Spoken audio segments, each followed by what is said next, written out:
フルカウンター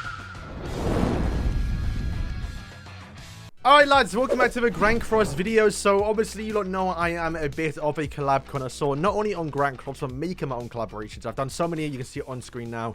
I've made a lot of them, well over 100 cards now, all custom made by me to obviously fit how these characters will look in Grand Cross. So today, what I want to do is go over to the Reddit, because obviously with the recent collaboration and the fact that people don't like this collaboration, many people have gone out of their way, and also in the past as well, to make their own collaborations. And we've kind of done it on the channel already, where we review some of the obviously pre-made collaborations and obviously ideas that we haven't seen in Grand Cross before. I'm going to do that to give me some ideas, because while I have stopped making collaborations because they're way too long to make, and the Demon Slayer one took like a year to make, way too long, right? But on this Sega Trader podcast, I believe in like 2 to 3 weeks now, probably before the anniversary, we are going to be making our own collaborations. And I'll say right now, I will be doing Mob Psycho, so I want to get some fresh ideas. I want to see if we can get any new fresh ideas we haven't seen in Grand Cross that I definitely won't be stealing if they're good enough. So let's just jump to the Reddit. Alright, straight away on the homepage you have a Chainsaw Man collab, and this is what I wanted to do, to be fair, but I didn't know how to do it without spoiling. So I'm a bit tempted to read this one. I'm not going to scroll down because there might be too much spoilers here, but let's read what they do. So Denji,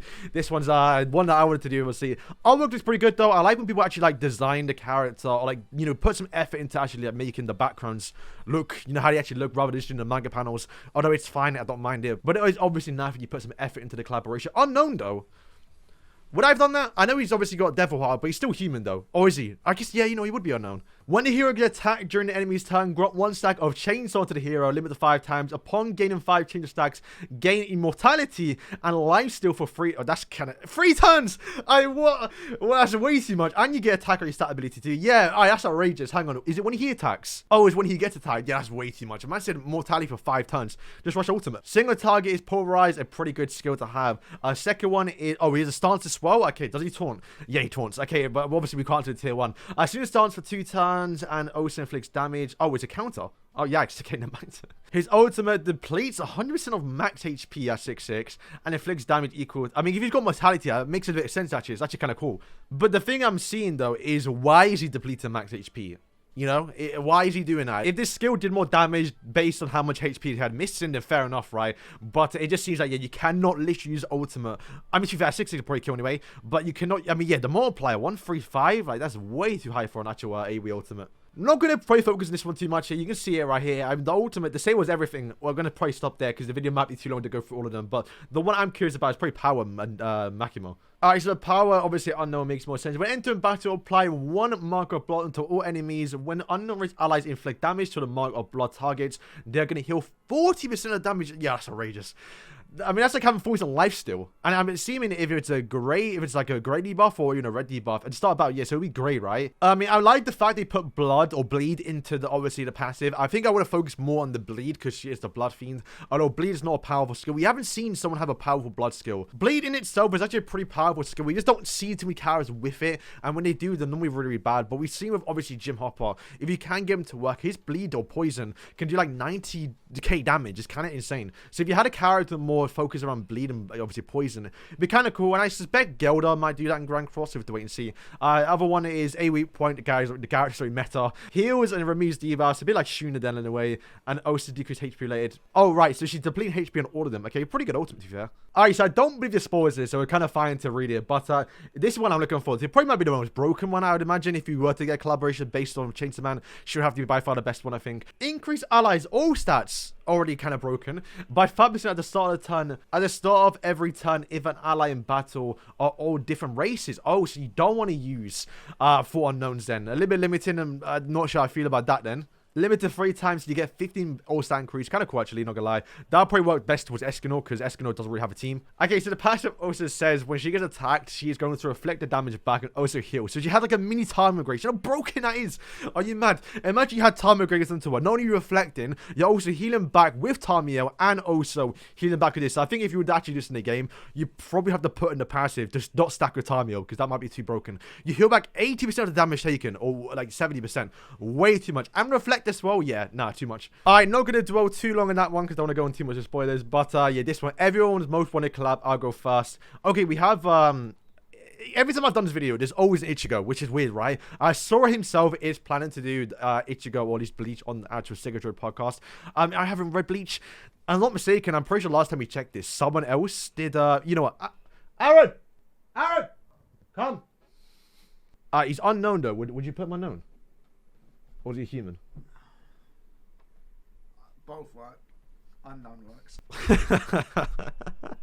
Alright, this is a spoiler, though, isn't it? Read the passive. What's the passive saying? Are you gonna read all of that? I'll read it. During the start of the battle, for 1 turn, taunt and reduce damage taken by 12% per ally on the field. Each time there's a tier 3 card or an ultimate move is used by an ally, apply the same effect for 1 turn. No. Does that make sense? Okay, spiritual pressure. If there is an ally unit, except for Ichigo, when this unit dies, revive to full HP and transform into Vastolord. Fuck it, what's that, blood? This is just spoilers, bro. Vastolordo, what's that? Am I saying it right? It's the form. Oh, that's the form? Yeah. It's right here. When transforming, apply spiritual pressure until all enemies for 1 turn. Gain additional 20% base stats. I mean, it's too much. That's pretty cool. Better than what we have in BBS, bro. That doesn't make sense, though. Hang on. Oh, okay, no, man. He has the same passive. If he transformed, he should have a different passive. One character. Yeah, so, like, that's the thing. So he transformed from this to this, right?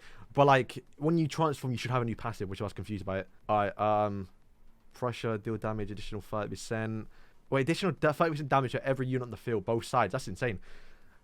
Alright. Matt, yeah, on YouTube. Huh? You go on YouTube. Yeah. You're setting me up. What do you mean?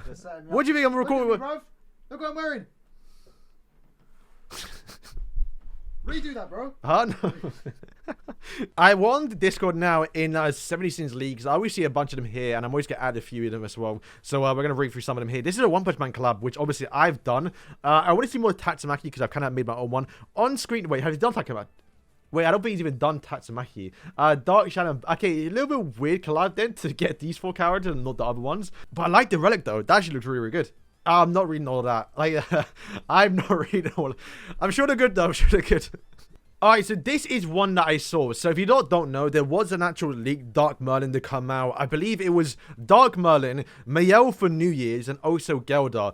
We didn't get that, but Mayel for New Year's, who was a light character, wasn't true, but came out right afterwards and was a light character. So there was some truthness to it. And we did get Merlin, but she changed completely. But this is what the pass is. And I don't remember seeing this fully, but not all of it was leaked. So I only saw a bit parts of it. But apparently this is what it says. And this is insane if this was true. When the hero uses skill on the enemy while having 3 buffs or more, which is very easy to do with.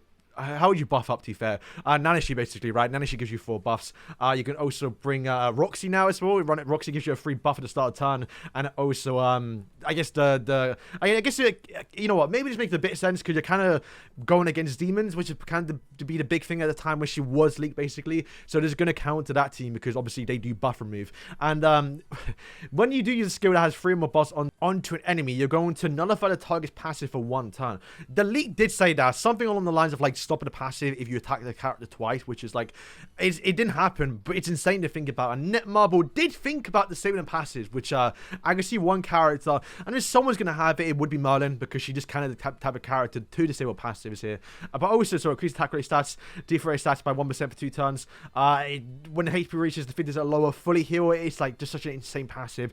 That being said, though, whoever starts first is guaranteed win, because you start first, can actually buff on, get a Roxy passive. You are going to disable that Mer's passive for 1 turn, so they can never disable your passive, so it wouldn't really work too well, which is probably why I didn't even come. I like the actual blue card is, you can increase basic stats, kind of like reverse Gopher, basically, but rather than increasing your actual basic stats, you have a chance to increase it. You're basically going to get Melly's passive. If you get attacked, you're going to increase your rank. That's pretty good as well. Infinity as well, counter debuff and reflect damage. That's too much. I mean, I say that, but Ultimate X gonna exist, right? Have you seen his passive? Ultimate, it's too much, so maybe this would work. And in Seal, 2 debuff skills for me and use. A bit weird. I guess that would go towards effects, if anything. Alright, so potential spoiler. I'll put timestamp on screen now if you want to skip towards the end, if this is the last one I'm doing. But this is for 4 nights specifically. So on screen now, we can see Lancelot. I'm not going to focus on Lancelot. I'm going to go towards Gawain, because obviously she's the one I care about the most, honestly. I'm not too sure if they colored the character in, but I like the fact this color did look so sick. So whenever an enemy receives or deals damage towards the hero, apply Stellar Flare. Apply Stellar Flare effect for every Stellar Flare effect onto the enemy team. Increase the hero's basic stats by 2%, a little bit low to be fair. Decrease damage taken by all allies by 1.5. If an individual enemy hit reaches 10 or more solar flare or stellar flares, fills allies ultimate gauge by 2. That is a bad passive. I'm sorry. It's like, normally you die off like 5 skills if anything. So to get that upwards to 10 times, it's gonna be way too low an effect to even notice. So if the passive makes a bit of sense and it's kind of alright, but you definitely got to up the multipliers. Inflict Slash, which is what perk Merlin has on a single target, I think. And a combustion as well onto one target. Increase 7% pierce rate per stellar effect. Okay, kind of cool. I like that one. And additional crit damage as well. And once again, if the passive was good enough, this could be a broken passive. Inflicts Prominence. Deal damage equal to 450 onto all enemies and gain Abyss for 2 turns. Okay, so they changed the Abyss effect up a little bit. I like this. Abyss as it is right now, we've seen that it does obviously give you damage reduction. But we've seen with obviously Freya that they removed that ability, make the multiplier a lot higher, and also applied obviously wave to it. So I like the fact that we're still keeping Abyss, but also changing up how they actually play for each Abyss character.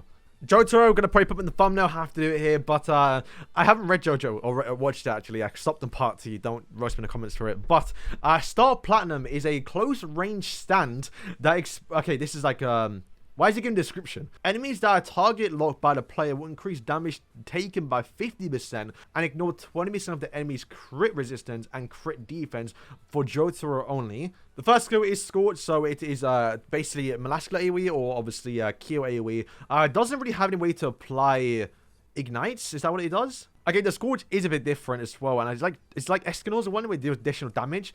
Alright, so this is actually Melly's card, but I believe it's a single target rather than AoE if I'm mistaken. And then the ultimate is uses ultimate during ally's turn, obviously. Activates to start battle. So is it like it's Esterosa stance, I believe what it is. Jotaro stops time. Only Jotaro can use skills up to 1 skill. Obviously, you can max it out to 3 skills. After Jotaro ends his turn, actually, I like that. That's kind of cool. I actually don't mind it. So it's kind of like Esterosa where you skip a turn, but rather than deal damage, you're obviously going to make Jotaro do most of the damage here. And if you have to get a deep tap from the looks of it, because you can use up to 3 skills, I would prefer if they said he gets skills, because you could actually not have any skills and you just wasted the turn basically. Oh, okay, nice. So it does turn one ally skill into yeah, you gotta get this up as well, and also ranks up all the skills too. I like that. Yeah, that's perfect. That's perfect. So I'm about to say he needed some way to get skills, and this does it. So honestly, this is true. This would be insane. Could you turn like a tier 2 into like a Jotaro skill and then bring your rank up to a tier 3? I mean, while it looks broken and you kind of wipe the whole team probably, especially with obviously these skills, you got to remember you have Pugmel, you have Ultimate Escanor. If they ult, they win anyway. So he's basically doing that anyway, but more or less in an RNG way. And to be fair, it sounds almost unusable at like 4-6 until you get 5-6-6-6. But it definitely is more way to actually make it more unique too. So boys, that's pretty good wrap up. We covered a lot there, obviously. You can see right now, scrolling through a bunch already in the past like few months now. There's still more on Reddit too. There's a lot of stuff we can cover as well that we may do another video. So boys, thank you for watching. Let me know which ones you enjoy the most here. And of course, let me know what collaboration you lot want to see in Grand Cross. Mine personally is probably Data Light, to be honest with you lot. That's like the one that I can see happening. Or One Punch Man. Obviously, I want Black Clover, but we're going to be getting the mobile game in a few weeks now, actually. 2-3 weeks now, who knows. So I'm kind of content with obviously Black Clover. But Data Live, I love that. So boys, thank you for watching, and yeah, peace.